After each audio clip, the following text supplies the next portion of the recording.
Hi, we're live on Today in LA. Good morning. My name is Bill Rice Jr., joined by Forrest Lee. We're also joined by Mr. Mike Amos at his beach house at Panama City Beach. It's Monday, new week, warmer. Old man winter is leaving us, thank goodness. He'll be back. Fired up for a new week. Forrest has got a lot of sports results. Little Mike Amos will be calling this in shortly, and that concludes my introduction. Good morning, Mike. Good morning, and good morning to you, Mr. Jim O'Neill, our very good friend sitting there over there on West College Street in Troy, Alabama. We're on Facebook around the world, around the nation on Facebook, and of course got great friends, and of course Bill Rice. How's things going with you? Well, I'm doing okay. We had a good weekend. My wife went up to Decatur to see a friend that is in Little Theater, and her friend had the lead in a production of Snow White and the Seven Dwarfs. Oh boy! Judith that used to teach at Charles Henderson. Judith Park. Yeah, Judith Park. Beautiful lady, and they taught Carrie and Judith taught together at Charles Henderson High School. Mm-hmm. She moved to Decatur. You know, she was the head of the theater department at Charles Henderson, and so she married Brantley Park, who's from Dugan, Alabama, and he was in the Park band at one time. One of the founders and Renaissance man himself. But Carrie said that Judith did a great job in the play. It was for kids. They loved it. But, it's neat to me that they did a play in COVID, rehearsed it, had all the people come, and no issues whatsoever. Let me ask this. Is the play still going on? I like for my granddaughter to see the play. I think they did Friday, Saturday, Sunday. So I bet yesterday was and it was Decatur Community Theater. A lot of towns have community theaters. So, but they drove up there 4 hours, saw the play, played. They have kids that are about the same age as ours, and then turned around and drove back to Troy. That was a lot of driving. Yeah, exactly right. So, Forrest Lee had joined the team this morning. Is that right? I'm here, Mike. Good morning.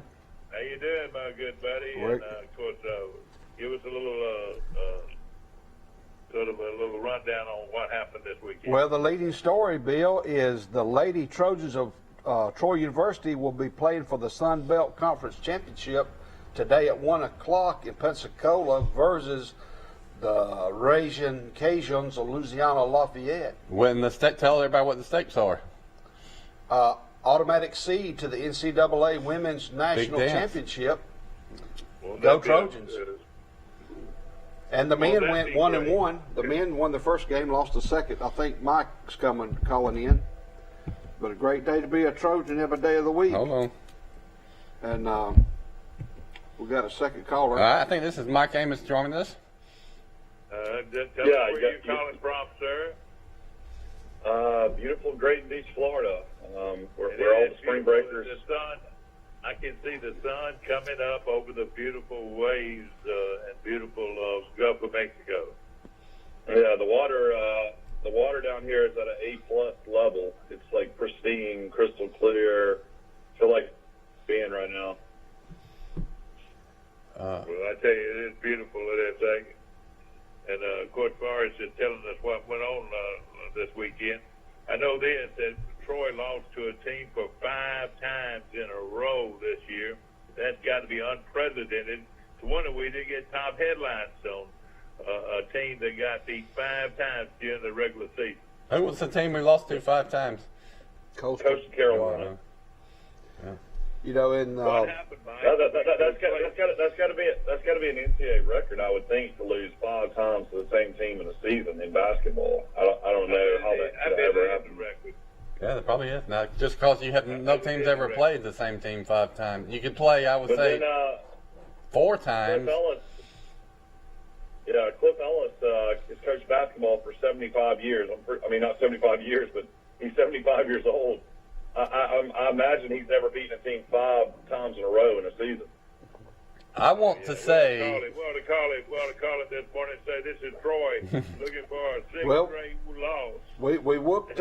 They beat Texas Arlington, didn't they? got one win. Yeah, That's they right. beat them. Yeah, that was a shocking win. Coach Cross beat his old program, so that had to mean a lot to him. I tell you what, though, in that game, Troy was up by 15 with a minute left, and you think they're just going to cruise. Next thing you know, I've never seen this before. They foul a three-point shooter, and then the Troy guy got a technical foul arguing the call. So the guy from Texas Arlington goes up there and makes 5 straight free throws, which I'd never seen before. And gets the ball. They get the ball back a couple other times. Next thing you know, Troy only wins by 5. So that was a kind of crazy finish. But Cliff Ellis got his heart broken last night. Appalachian State had already won 2 games in the tournament. Coastal had only played in 1. So you figured they would have the legs and that they would beat Appalachian State. But the game goes to overtime last night, and App State beat Coastal Carolina, so Coastal Carolina's out. And App State lost to Troy 3 times this year. Go figure. Oh, man. Well, the headline is the Lady Trojans can go to the big dance, which has happened how many times for Troy? 2, I think. 3, I think. All right. Two under Rigby and 1 under Jerry Hester. Jerry Hester. So this would be the 4th He time. was that my coach at Goshen at one time. I'm sorry. But I think it will be an underdog because Southwest Louisiana, now known as Louisiana, they are Rock a and roll. long-time powerhouse in ladies basketball, correct? I know Louisiana Tech was. I don't know about Southwest. Oh, okay, that's probably who I'm confusing with, Louisiana Tech. Louisiana Tech's always been a great program. I've got the. A little bit about playing Troy, I know that. Yeah. Oh, But, we honor my good friend Jim O'Neill this morning. Want to mention him again, as we will several times today.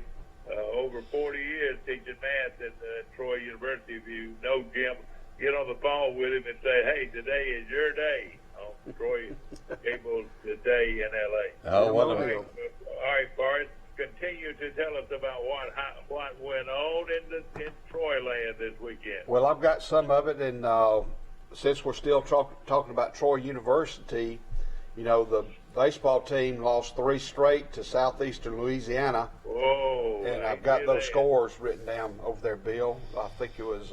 Let's see where any of them were close. 7-2, 7-1, 4-2. And we play Sanford this Tuesday night at Chase, at Riddle Pace Field. Is that around 6:30? 6:30. So we'll try to get back in the winning ways. Can't score any runs. 2 runs, 1 run, 2 runs against Alabama. Mike and I were there, scored 1 run.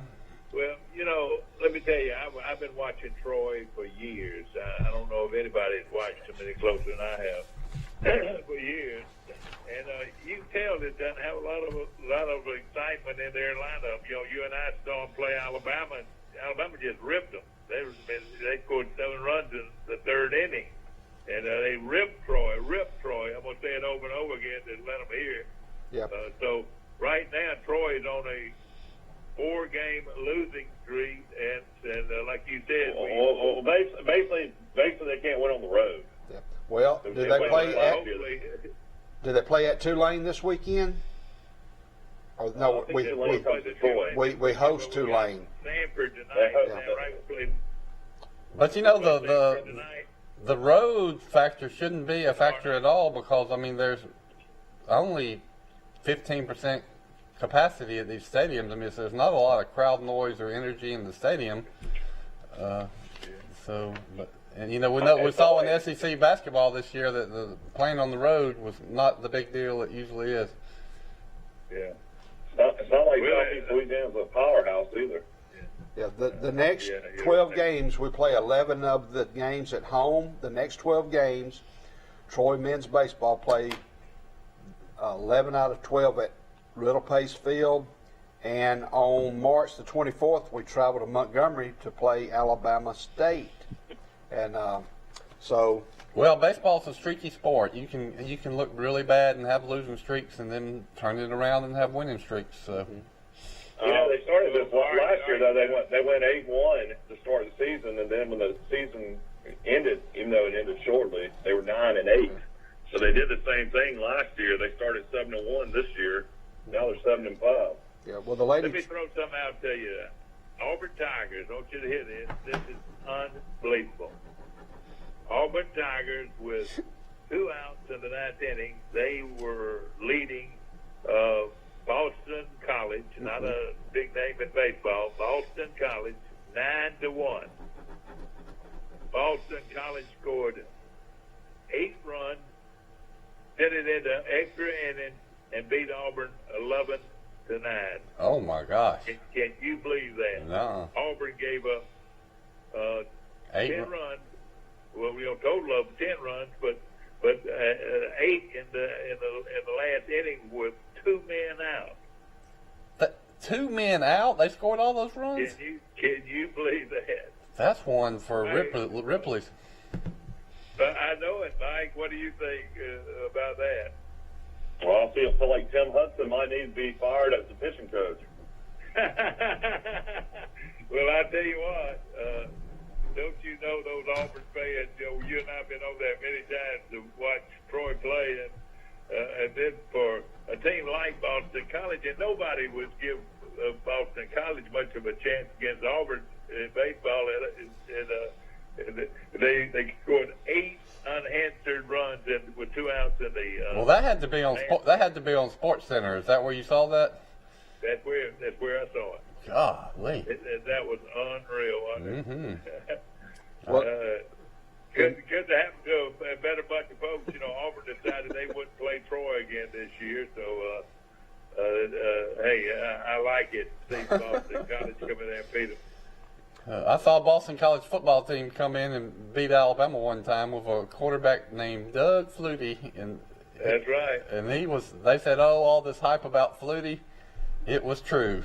And I tell you something else too. The great Kerry Good ran a kickoff back in that game, but he also tore his knee up and never was the same since. Is that right? Yeah, you've heard me say it that he would have been Bo Jackson's biggest competition, or. Might have been a Heisman Trophy one. We had about 320 yards total offense in that game in 3 quarters. Yeah. Well, exactly right. Ladies softball for the Trojans, of course, in the Tiger Invitational, we reported Friday that they lost to Auburn.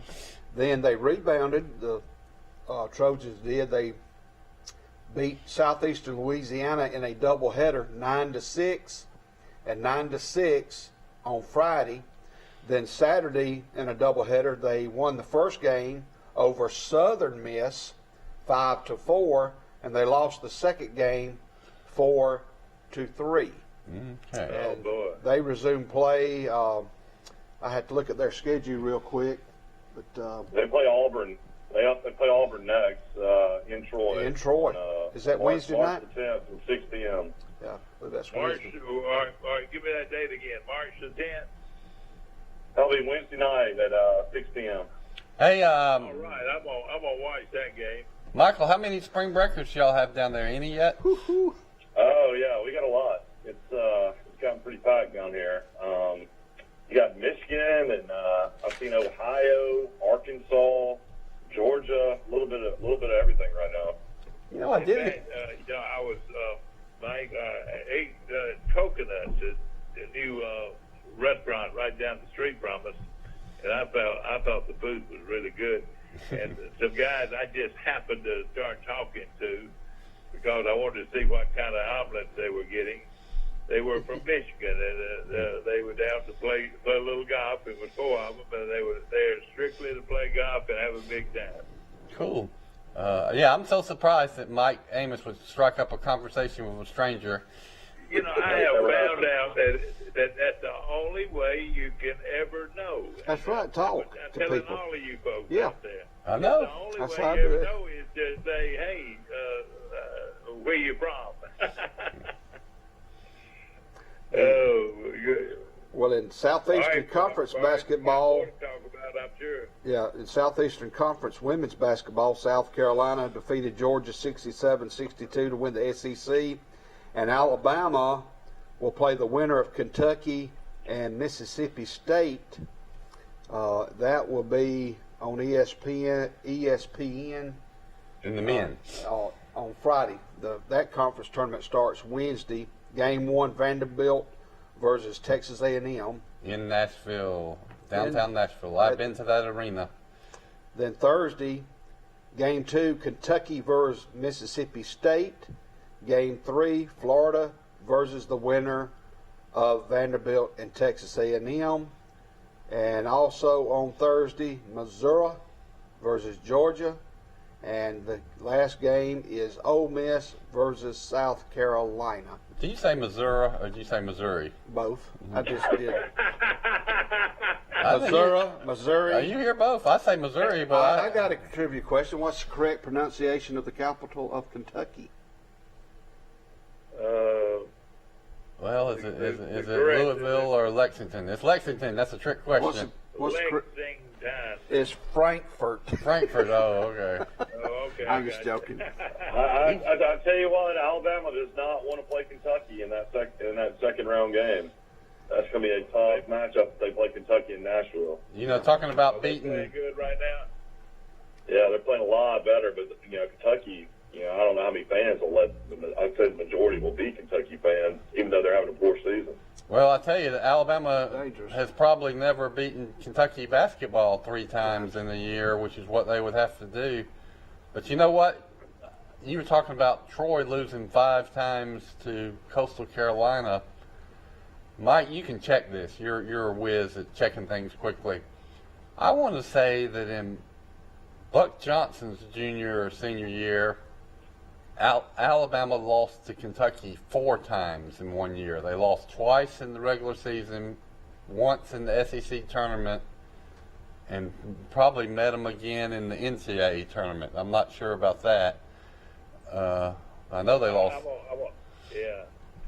Because I was at that SEC. I went to that SEC tournament game. It was in the semifinals, I think. Alabama had a good team. And then they always were fairly close, but they could just never beat Kentucky. Who was that great free throw shooter on that team? How about Rick Roby and Kevin Greavy? Have you ever heard those guys? Oh, yeah. Yeah. Kentucky, that's the thing about Kentucky. Everybody knew everybody in their lineup. And then there was a couple of more guys. Who were they? A couple of more guys on those Kentucky teams that were so good. One of them, I want to say one of them was the old basketball coach, wasn't he? Yeah, the coach of the L.A. Lakers played at Kentucky. He played in the 50s. Yeah. He was one of Rumps Ruts or Pat Riley. Here are the conference records. Y'all know the Troy game's going to be on national TV today at 1 o'clock. No, tell us. Whoa, are you serious? That's wonderful. Yeah, but I'll be heading back that time. Well, it'll be 1 o'clock on ESPN. 1 o'clock on ESPNU if anybody wants to watch it. Hey, so we haven't played Southwest Louisiana this year, right? Louisiana Lafayette. Louisiana Lafayette. I'm sorry. Right. That's Kentucky's 8-9 in the conference, and their overall record is 9-15. okay. I wonder what the line is if they win the SEC and go to the NCAA. Well, they can. It'd be a pretty good bet. They can. They're dangerous. They can do it. Yeah. Alabama 16-2 in the conference. Arkansas 13-4. LSU 11-6. Tennessee finished 10-7. Florida 9-7. Ole Miss 10-8. Missouri 8-8. Kentucky 8-9 overall in the conference. Mississippi State 8-10. Georgia 7-11. Auburn 7-11. South Carolina 4-12. Texas A&M 2-8. They lost a lot of games because of COVID. Vanderbilt 3-13. All right. Boy. So- Who'd you say Troy played today? Alabama played today? They'll play the winner. They don't play till Friday. Yeah. Okay. They'll play the winner of Kentucky and Mississippi State. Okay, Alabama was down by 14 in the first half against Georgia, and still came back and won by 10. It was pretty amazing. You mean Alabama came back and won that game, Michael? It did. Oh yeah, they won by 10. I stopped watching them when they went up when Georgia went up by 14. You mean Alabama won that game? Yes, by 10. And Alabama made everybody happy because they're 8-point favorites too to win the game, and they won by 10. I stopped watching it. I was so frustrated about Alabama, and then that's the way it works. Boy, that's something. Would you like me to announce? Alabama's got two guards that I think can play with anybody. Well, you got Quinterly and oh my goodness, Shackelford. Yeah, Shackelford. Wouldn't you consider Avery a guard too, or is he kind of a wing guy? Wait, from Herb Jones? No, the shooting guy from Huntsville, the 3-point shooter. Oh, yeah, Petty. Petty. Yeah, he's kind of a small. I mean, Forward. A big guard, small forward, I guess. Well, yeah, I've always thought that when I watch these NCAA tournaments, that the teams that have two really good guards are the teams that do well because they hold the ball and have the ball in their hands, and if you got two playmakers, you can play with anybody, and so that's good to hear. Hey, can you guys remember the great Kyle Macy? Yep. He was pretty good for Kentucky, wasn't he? He never missed a free throw. Yep, he was. He did. He is exactly right. And he started all the way down at. I don't know if he had anything around on his ankles, but he would start at his ankles, if you remember, and he would go down there and touch his ankle, and then come all the way up and shoot a free throw. He's one of those. I think 90%. I want to say he was 90% free throw shooter. And he would have scored a lot more points if they had a 3-point shot back then, because he could shoot it from outside. But there's one more guy, guys, on those great Kentucky teams that I want to mention. One I was, of course, I've already mentioned Kevin Greavy and Rick Roby and Kyle Macy. Come on, Dick, my good buddy downtown. Well, I reckon he's already gone in. But Calhoun, brother Calhoun, could probably tell me. Is he a big basketball fan? Oh yeah, huge. I used to go to a lot of basketball games with Richard Calhoun, who is a very good friend of mine, Dickie Calhoun, of course, known by his friends. And but again, I want to mention Jim O'Neill, and what a wonderful guy he is. Sitting over there, he's sitting over there talking to Miss Henderson, Mrs. Charles Henderson. She lives upstairs, and Jim O'Neill talks to him every morning, and he's a ghost upstairs. Did you know that? Yep. I wonder how long the Hendersons lived in that house, and how long Jim's lived in that house. He's lived in it a long time. Yeah, I know it. Of course, Jim is one of the most delightful people. One of the reasons I'm talking about him today, I was talking to a friend of mine from Austin, Texas this weekend, and we were talking, and he brought up Jim, and he said he would have never been, and this guy is very successful in computer science. He lives out in Austin, Texas. Austin, Texas is one of the top, what I call it, high-tech towns in the country. Yep. And this guy said he would have never been successful if he had not, the Lord had not let him cross Jim O'Neill's trail. He said Jim O'Neill made all the difference in the world, not only as a mathematician, but as a godly person. Jim O'Neill's one of the godliest people I know, and he said the same thing. And you shake Jim O'Neill's hand today, and a lot of people, if you see Jim out there, you're shaking a hand that is very close to the Lord God Almighty, and that's Jim O'Neill. And you could not ask for a better tribute to a man in this town. I agree 100%. He walks the walk, and what a great role model. Is always upbeat, makes people feel good. I bet, I never had him as a student, but I bet he did change a lot of lives over the years. as a teacher. You know, one of his favorite people, one of my favorite people was Bo Gaylord, and Bo was real close to Jim, and his family was close to Jim. And let me just say this: we speak, they speak to the Lord through Jim O'Neill. Isn't he about 95, 96 years old? He's old. He's old. He He doesn't seem like that though. What, Mike?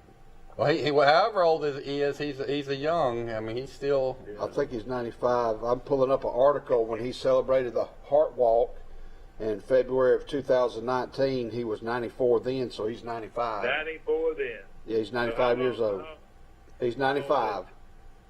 All right, well, happy birthday. He just turned 95. Yes, sir. Just a couple of days ago. Yes, sir. And, Did. hey, Looks like Jim O'Neill, very happy birthday, my friend.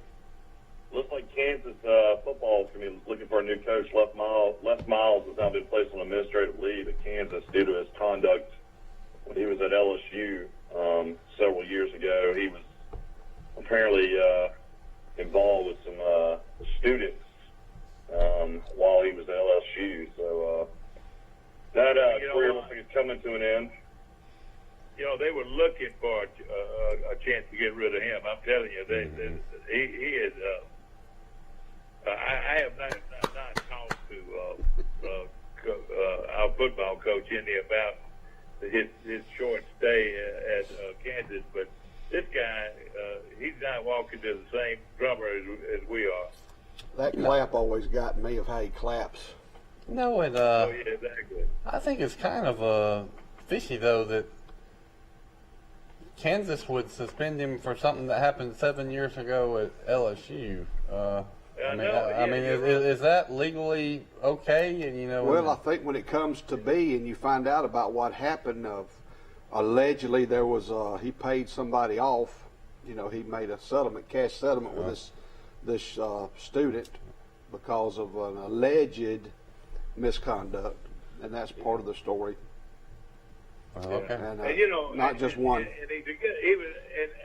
And I would have thought he would have been a very popular guy, a good guy. You know, he's a guy that took all of those chances and had all those trick plays. I reckon he was known for his trick plays. Well, you know, also there's some knowledge, allegedly knowledge of what allegations were made against some players of his that were not properly handled, involving the female gender. There's some allegations there as well. Yeah. Let's get off that. Yeah. That's the whole story. But we'll take a short break. If it makes you feel better, Dad, Auburn lost 2 games to Boston College. The Boston College is ranked number 18 in baseball. Oh, okay. I would have never known.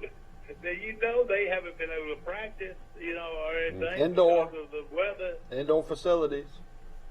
That's right, indoor facilities. Well, and then all these northern teams come down south and play a lot of games. In fact, build an indoor facility and we'll name it after Jim O'Neill.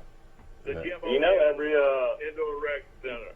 You know, every great Catholic baseball player growing up either wants to play at Boston College or Notre Dame, so they get great players, I'm sure. That's right. You're exactly right. All right. Well, let's take a little commercial break and support our sponsors, and we'll be back And Rice, this is for you to know. It is Monday, March the 8th. We'll be back. We'll be back in just a minute. I don't know if we're on or not. Are we still on, Steve? Okay, evidently he was on the phone.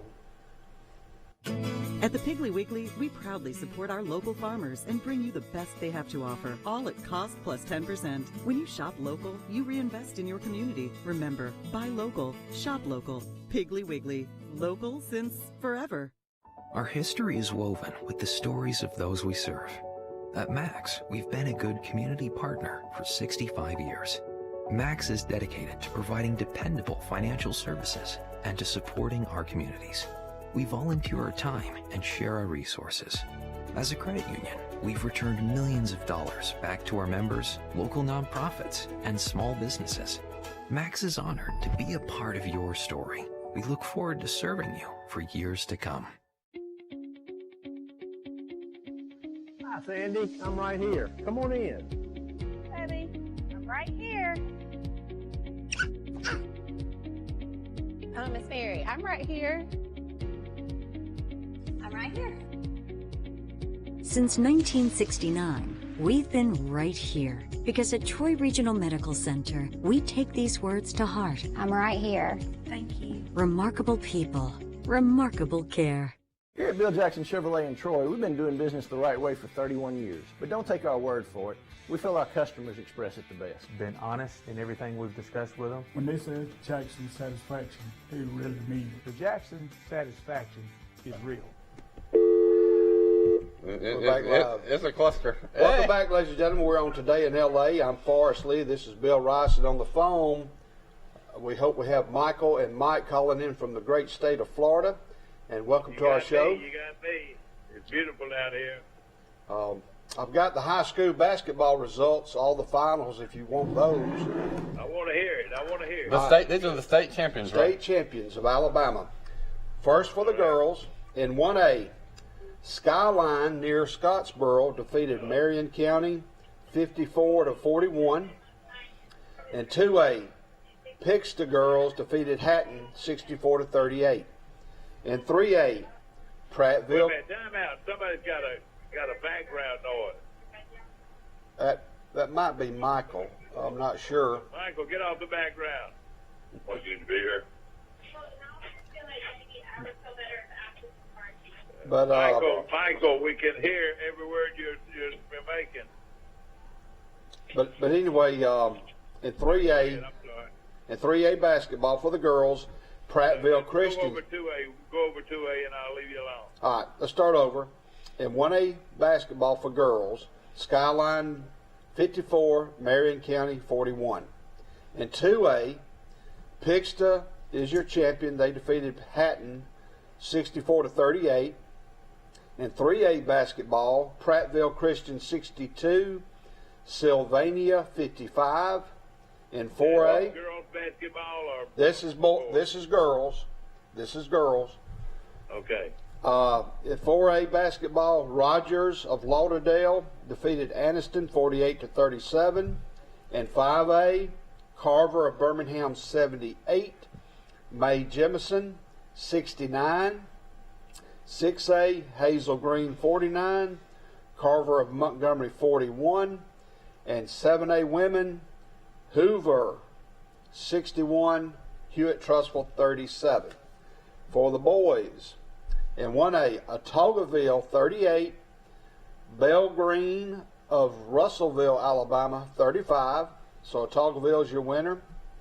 All right. In 2A, Midfield defeated Lynette 58-54. In 3A, Fife 49, Montgomery Catholic 43. In 5A, Anniston 54, Booker T and the MGs Washington 52. Anniston 54, Booker T, Washington 52. 5A, Lee of Huntsville 47, Ramsey 29. 6A, Mountain Brook 56, Spanish Fort 43. And in 7A, for the boys championship, Oak Mountain 47, Oak Mountain 41, Enterprise 37. So look, congratulations to all the state winners. And congratulations to Enterprise. They gave it everything they got. Coach Harrelson has really got that Enterprise program going good. I was writing the point differential down, and none of the girls' games were really close. 2 of them were bad blowouts. The boys' games were a lot. You had boys' games decided by 3 points, 4 points, 6 points, 2 points, and 4 points. You had girls' games decided by 28, 11, 24, 9, 13. So that. All right, and let me tell you this: my favorite team, Fife, not Fife, but Fife, won it again. They won it in football and in basketball. So they won 2 state championships in Fife. Is that right?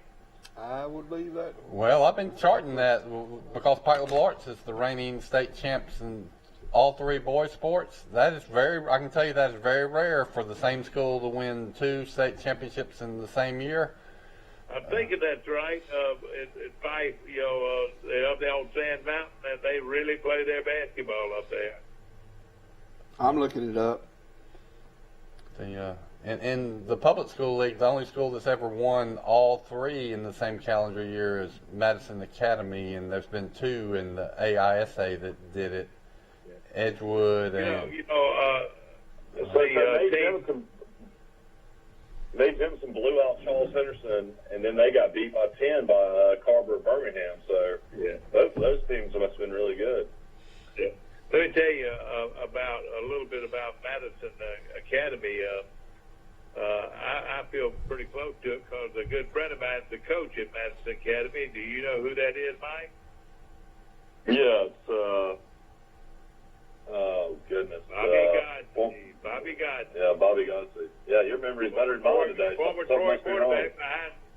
He played behind Mike Turk at Troy at the quarterback. Wow, what's he coach? Yeah. What sports he coach? He coaches football coach. And he's done a super job there. And he was at Hartsville prior to going there, and he's just had a tremendous success. His daddy was a coach, and Bobby Godsey came out of a little bitty school outside of Florence, and came all the way down here to Troy. Troy and Florence is a long ways away, and at least 4 hours. And he made a name for himself. And Mike, who will ever forget the night that we were playing Jacksonville State up there, and Mike Turk was out with an injury, and Bobby Godsey, the youngster from out here, I can't even remember the name of the little town he was from, but he won 38-35. Bobby Godsey. I'll never forget. He started the season in the first game of the year. We played Alabama State, and they called it the Showdown at high noon in Montgomery. And Troy led the whole game, and Houston Markham was the head coach, and they hit downtown Freddie Brown on probably a 65-yard pass bomb to win the game, walk-off win. It was a heartbreaking loss. And to tell you something, Troy went ahead late in the ball game. This was a bomb at the end of the game. This won it, but they went ahead with a few minutes or less than a minute to play. And on a halfback pass, if you remember, they used to run that halfback pass. And so Troy went up. Everybody, we just said, "Hey, we won it." But we didn't tell downtown, Brown, because on the last play of the game, he caught a bomb, and they beat us. One of the very few times Alabama State's ever beat Troy. Wow, that was Robert Maddox's first game as head coach, I think. And that was a heartbreaker too, for him to lose that game.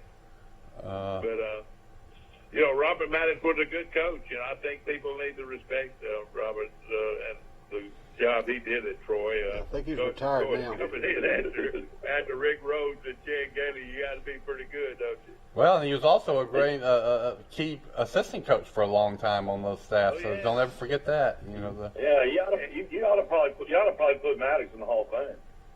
I think so. He didn't have great records, but he was very competitive. His player. He was a player too, wasn't he?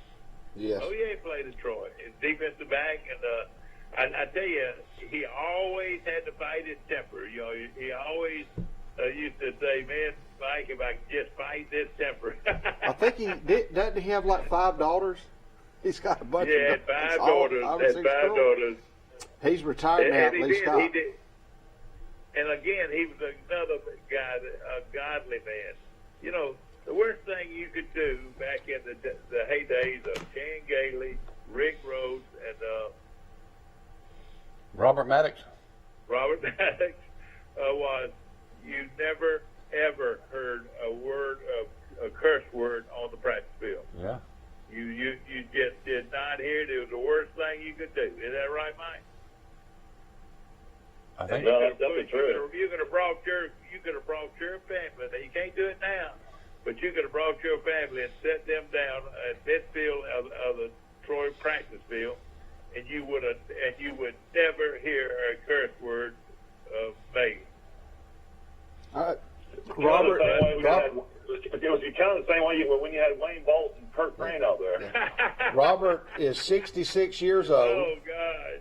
Robert Maddox is 66 years old, played at Troy. He was assistant coach at Troy State for several years, about 7. Then he was a head coach at Valley High School for about 7 years. Then he went to Gardner-Webb as an assistant. Then he went to Auburn High School for about 3 years. Then he finished his career at Lee Scott Academy in 2018. How long was he at Lee Scott? It's saying he was at Lee Scott from 2006 to 2018. Golly. He played college football at Troy on defense under defensive coordinator Chan Gailey. That's right. That's right. And, well, he was Charlie Bradshaw brought him in. He probably played one year for Coach Bradshaw. They were loyal. They were loyal to each other. I mean, these coach staff from Gailey on up were extremely loyal to each other.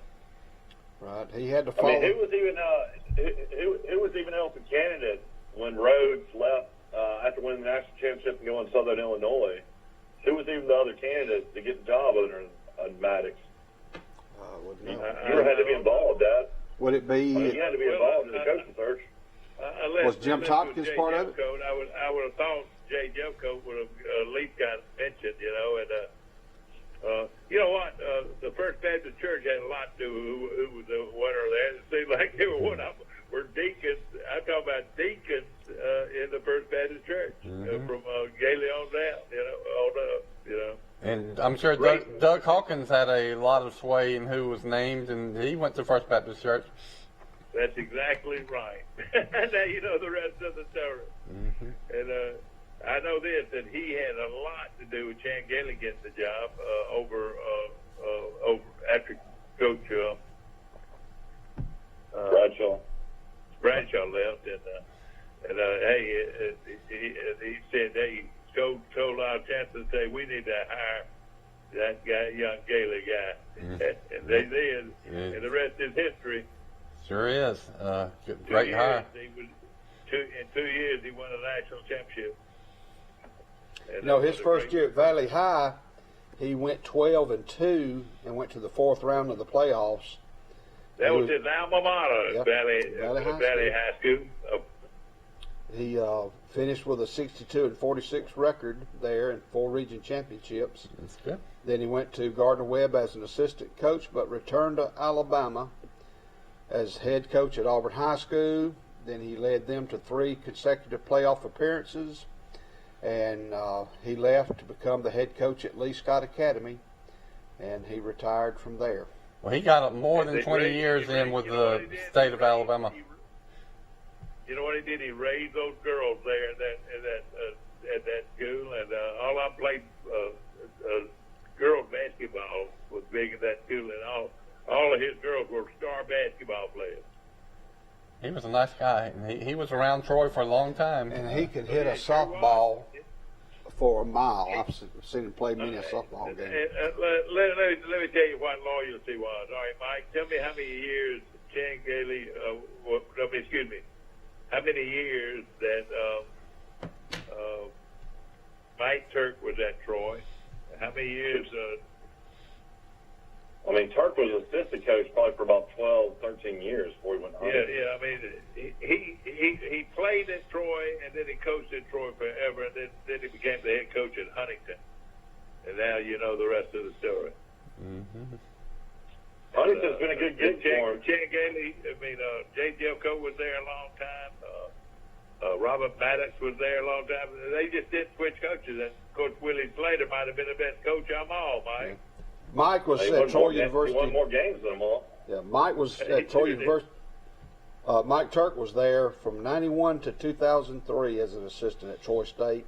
He's been the head coach at Huntington since 2004, and he's got a record of 111-52. Wow, at Huntington. You know, he's been at 2 spots. That's so rare for a coach, isn't it? He's been coaching for, 30 years at 2 schools. I mean, so he didn't have to move all over with his family like most coaches. And when he did move, he played at JD, and he named the football stadium after JD's coach. Mm-hmm.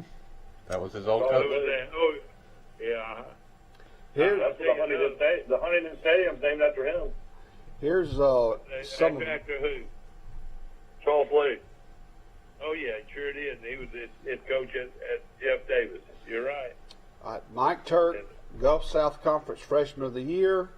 He was the 3-time first-team All Gulf South Conference from '85 to '87, 2-time Gulf South Conference Offensive Player of the Year, and he was the 4-time USA South Coach of the Year while he was at Huntington.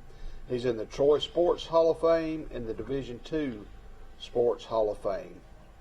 All right. Maybe he needs to be in that Alabama. Look at Jay Jeffcoat. That how long Jay Jeffcoat stayed in Troy as a coach. Let's see if Give me that. Well, Jeffcoat was at Livingston for a while too, wasn't he? No, but that was way after that. I'm talking about after being at Livingston, he coached in Troy for how long? I think Coach Bradshaw brought Jeffcoat in too as an offensive line coach, and then he stayed with Chan Gailey. Had 2 stints as an assistant coach at Troy as a position coach. Then he had 2 stints at Charles Henderson as the head football coach. I would say how long was he at Charles Henderson?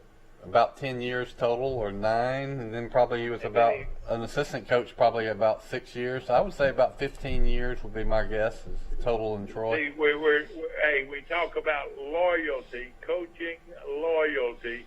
Well, look how long Johnny Williams went from a graduate assistant under Rhodes to tell us how long coordinator. Johnny Williams was there. Well, then he was athletic director for 10 or 11, so he had to be there close to like 16. Hey, did you? Was he? I'm Facebook friends with Roger Schultz, and you know his son signed with Troy from fished a no-hitter, didn't he? Yeah, and so we thought he was participating in spring football, but he's not. He's playing. He's on their baseball team, and what is it, Spanish Ford or Fairhope? Yeah, Spanish Ford, yeah. And he plays at St. Paul. St. Paul, and he pitched a no-hitter the other day, struck out 13, 7-inning game. He faced only 23 batters. So this big old offensive center that probably weighs 280 pounds is also a great.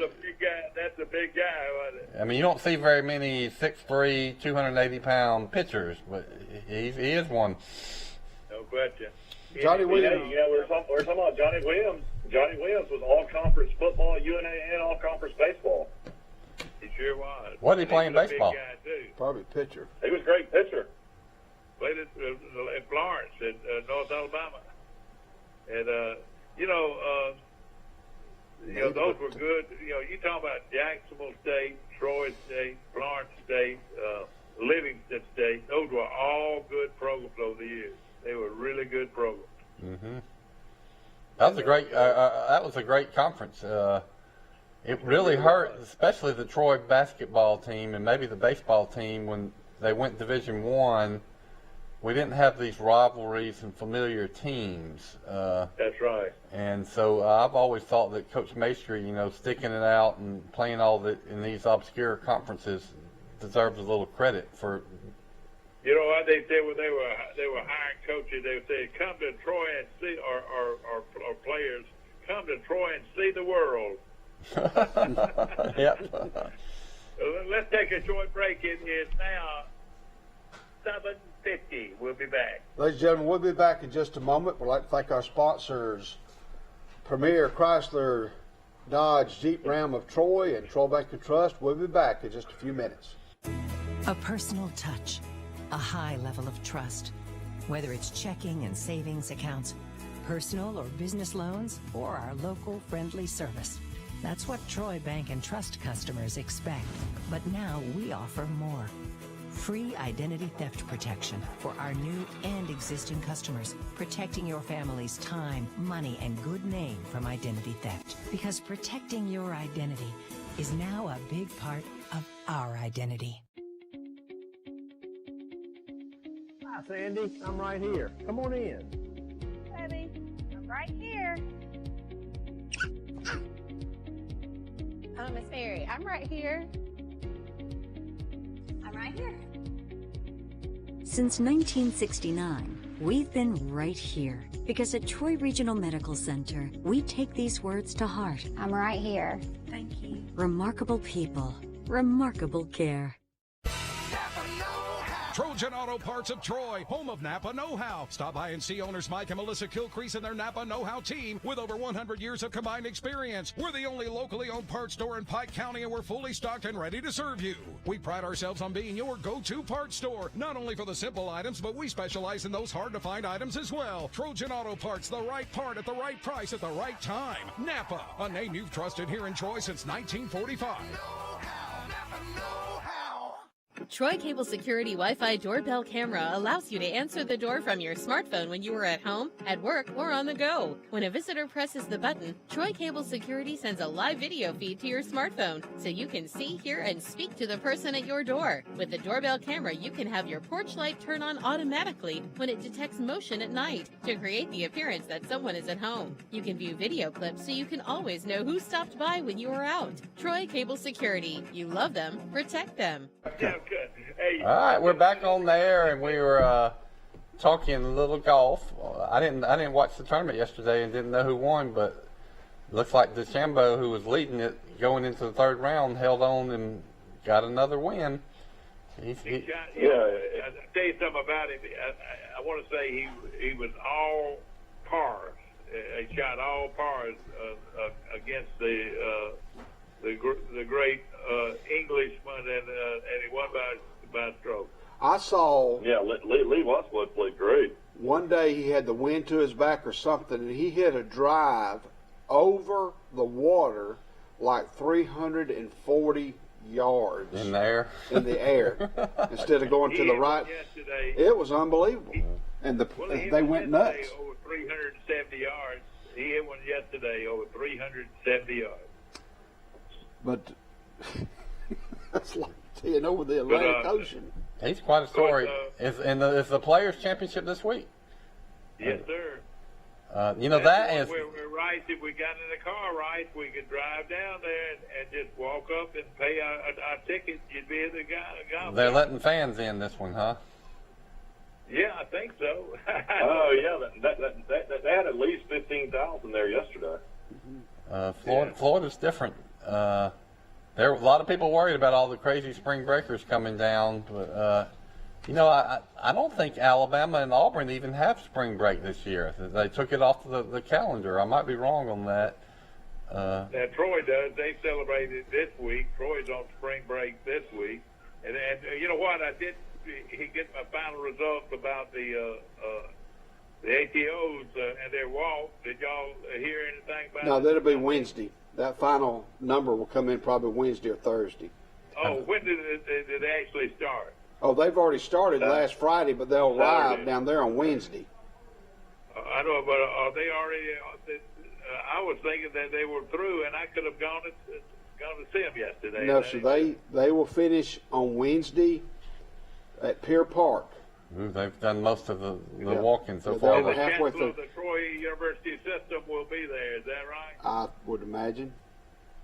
Well, he was there when they started. I was told that the chancellor of the Troy University system would be there on hand. All right. Good. Congratulations. Hey, some breaking news out of the University of South Alabama. Former Louisville and Memphis forward Lance Thomas is transferring to South Alabama. He's 6'9", 225.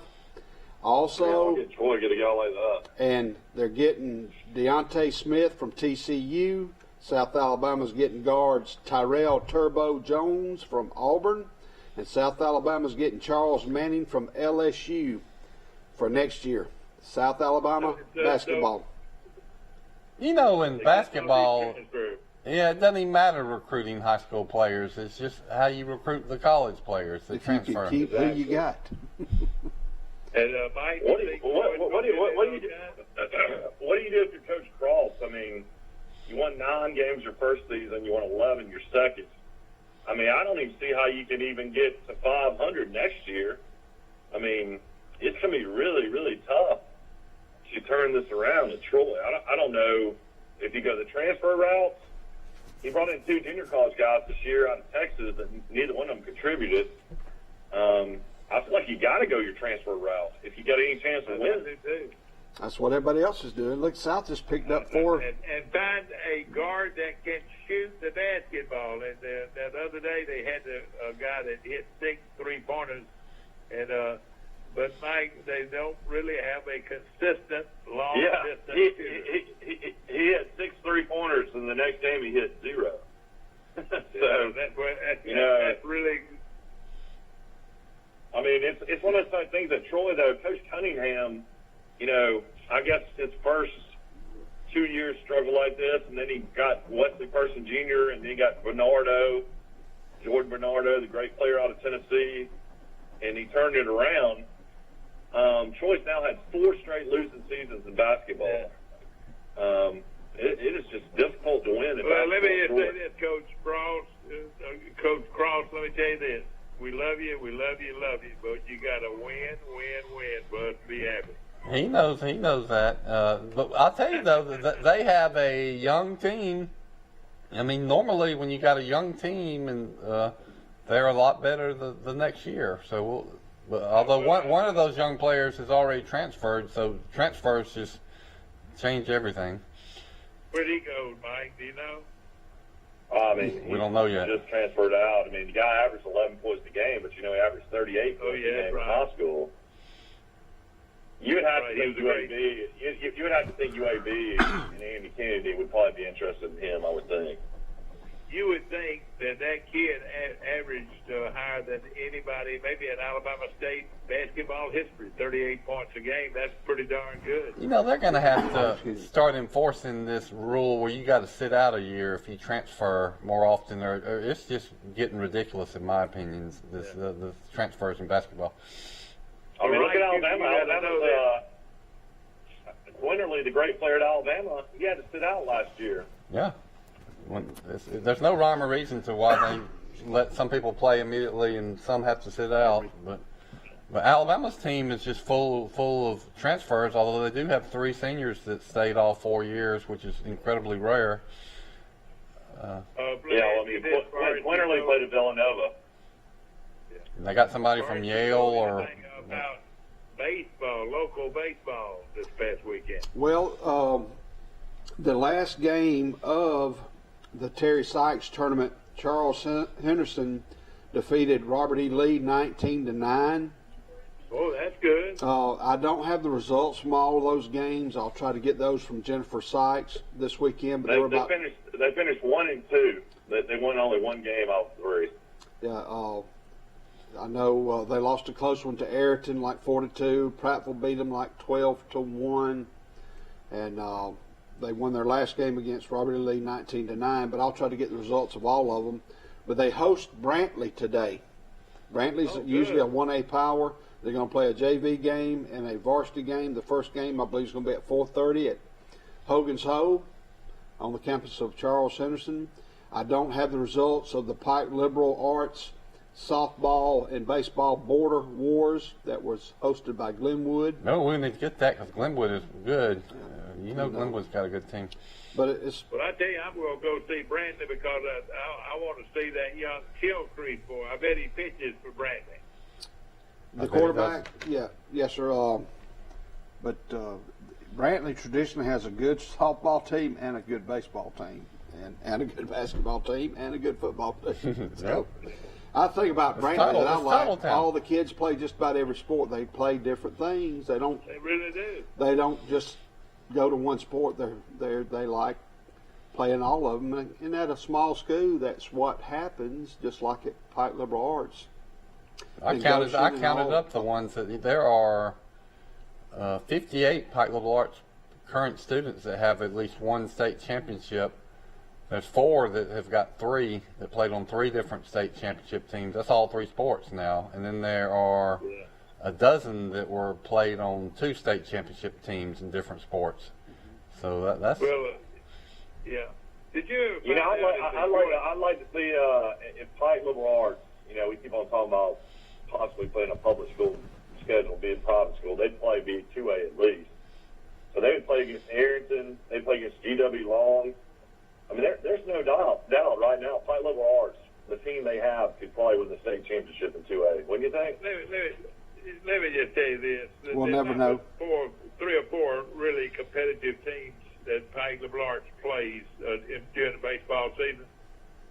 They need to really look at this move and change over to a public school schedule and play those kind of teams. You'd have a full house at every game.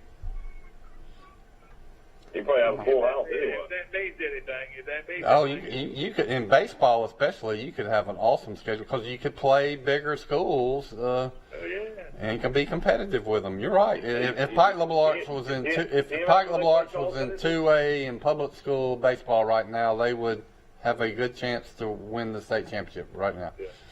I tell you, the good example. GW Long would be the toughest team to beat. Yeah.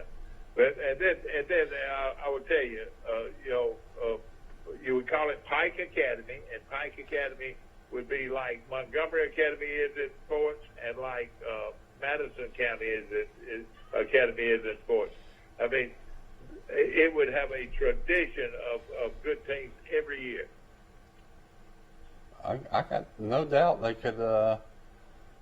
They would be far more competitive than some people probably think they would be. Sure would. And right now, they have 2 or 3 teams that possibly can beat them. Other than that, the rest,